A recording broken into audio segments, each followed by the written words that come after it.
안녕 식구들, 안녕하세요 여러분.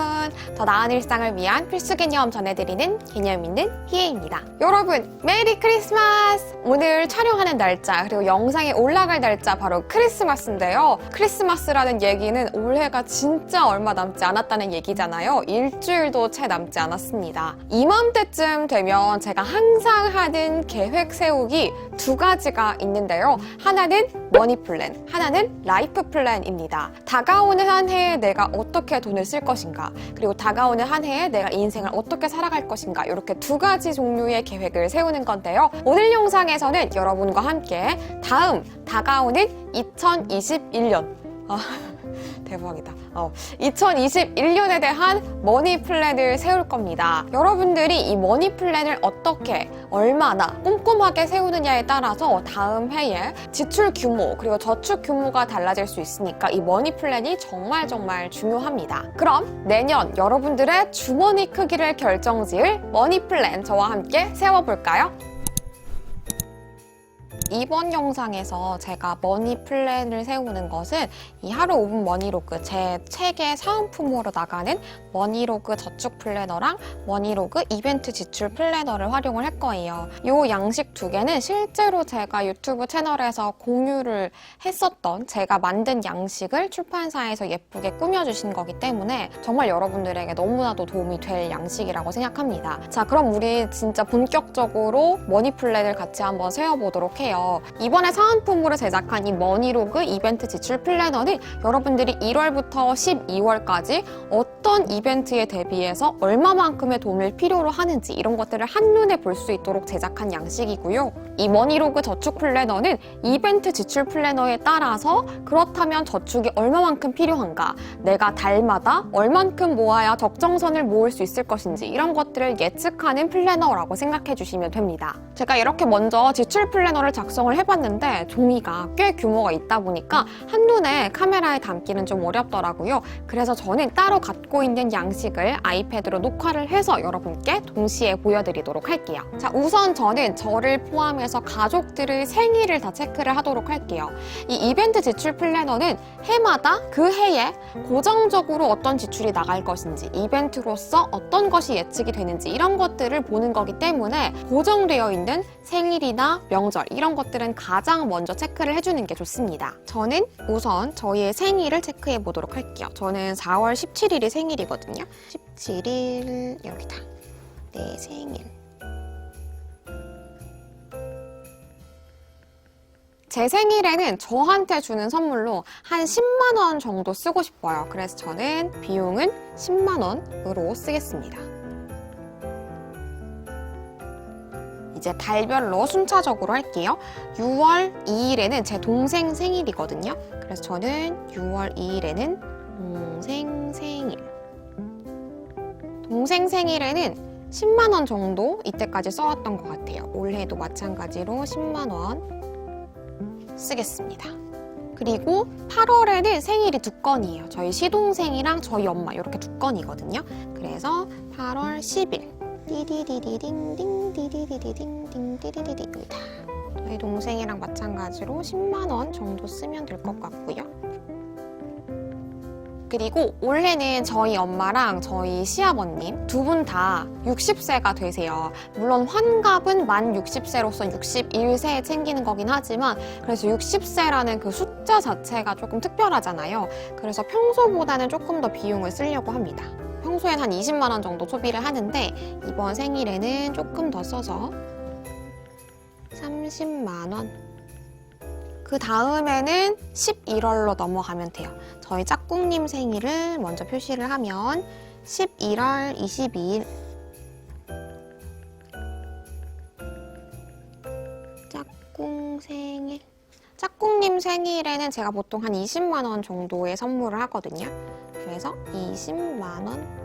일단 이렇게 생일만 체크를 했는데도 내가 무슨 달에 좀 목돈이 필요하구나 이런 걸 한눈에 볼 수 있죠. 이렇게 차근차근 하나씩 채워나가면 됩니다. 일단 시간 관계상 몇 가지만 썼습니다. 여러분들도 여러분만의 가족들의 생일 그리고 명절 때 나는 얼마만큼 쓸 것인지, 그리고 만약 내가 여행을 계획하고 있다면 어느 나라에 어디에서 얼마만큼 소비를 할 것인지 이런 것들이 다 계획이 있으실 거예요. 이걸 우리가 늦어도 연초까지는 끝내고 달마다 얼마만큼씩 내가 모아야 되는지를 미리 예측을 하자는 거죠. 지금 현재 작성한 바로는 저는 2월에는 40만 원이 필요하고요. 3월에는 10만 원, 4월에도 10만 원. 이렇게 보면 저는 2월, 3월, 4월, 6월, 8월, 9월, 11월, 12월 다 목돈이 나갈 게 예측이 되고 있어요. 그렇다면 상대적으로 목돈이 나갈 일이 없는 1월이랑 5월이랑 7월이랑 10월, 이때는 다른 곳에 허투루 돈을 쓰지 말고 나머지 목돈이 필요한 달을 위해서 조금 빠듯하게 저축을 해야겠다라는 계획을 세울 수가 있겠죠. 자, 어때요? 이벤트 지출 플래너 어떻게 사용하는지 아시겠죠? 나한테 예측이 되는 고정 이벤트를 미리 연초까지 다 작성을 해보고 각 건마다 내가 얼마만큼의 돈을 쓸 것 같은지를 예측을 해서 돈의 계획을 세우는 거예요. 이 저축 플래너는 이벤트 지출 플래너에 이어서 이 내역들을 바탕으로 내가 달마다 얼마나 필요한지 이거에 대한 계획을 세우는 용도다라고 봐주시면 됩니다. 저는 2월에 설 명절 선물하기 위해서 총 40만 원의 예산이 필요합니다. 그럼 이 40만 원을 1월부터 모은다라고 한다면 1월, 2월 이렇게 두 번에 나누어서 두 달에 걸쳐서 20만 원씩 모으면 되겠죠. 그럼 이 내역들을 써주는 거예요. 2월의 저축 목적, 설, 명절, 선물. 이때 옆에 괄호를 해서 내가 얼마나 필요한지를 써줍니다. 40. 그렇다면 두 달 동안 모을 거니까 저는 1월이랑 2월에 각각 20씩 이렇게 써주면 되죠. 자, 이번에는 8월, 저 기준으로 지출이 굉장히 크게 예측이 되었던 8월, 생일이 두 건이나 있어서 40만 원 목돈이 나갈 계획이 있었는데요. 이 40만 원 역시 8월 한 달에 나가는 게 아니고 계획을 쪼개어서 내가 모으자는 거죠. 이런 식으로 나누어서 썼습니다. 이렇게 작성을 하면 할수록 이 건이 어디에 대한 목표지? 이 건이 어디에 대한 목표지? 이게 헷갈린다면 형광펜을 칠해서 구분을 해도 괜찮아요. 예를 들어서 저는 이 생일에 대해서는 녹색으로 표시를 하고요. 이 설 명절에 대해서는 분홍색으로 표시를 하겠습니다. 이런 식으로 체크를 해주면 어떤 목적을 위해서 내가 돈을 모으고 있는지 또 한눈에 볼 수 있기 때문에 더 편하게 활용을 할 수 있겠죠. 제가 아까 이벤트 지출 플래너에 일단 대략적으로 쓴 내역들을 하나하나 저축 플래너에 옮겨 적고 이렇게 분산을 시켜 보았어요. 그러니까 결과적으로 가장 많이 모아야 되는 달은 11월로 25만 원의 저축을 해야 되고 가장 적게 저축을 해도 되는 달은 3월로 8만 3천 원만 모으면 된다라는 결과가 나왔습니다. 이렇게 보면 여러분들이 달마다 얼만큼의 돈을 비축을 해야 되는지, 그 전달에 얼마만큼의 내가 쓸 수 있는 여력이 되는지 이런 것들을 한눈에 보실 수가 있잖아요. 보통 우리가 갑자기 갖고 싶은 게 생겼는데 내가 일단 계산을 하지 않고 무턱대고 긁는다거나 할부를 하게 되면 그 다음 달, 다다음 달에 굉장히 돈이 빠듯해가지고 고생을 하는 경우들이 종종 있잖아요.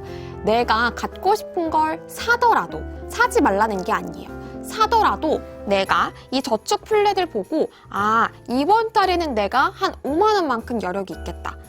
이번 달에는 내가 한 15만 원만큼 여력이 있겠다. 이거를 예측을 한다면 여러분들이 할부를 몇 개월을 할 것인지, 할부를 하지 않아도 되는 것인지, 내가 조금 참았다가 다음 달에 사야 되는 것인지 이런 것들을 예측을 하기가 너무너무 좋아집니다. 그래서 저는 제 책의 사은품이어서가 아니라 진짜 너무너무 유용하고 여러분들이 계획 세우기에 정말 최적화되어 있는 양식이라고 자부하기 때문에 여러분들이 기왕이면 책도 함께 만나보시고 이 사은품도 절대 놓치지 않으셨으면 좋겠습니다.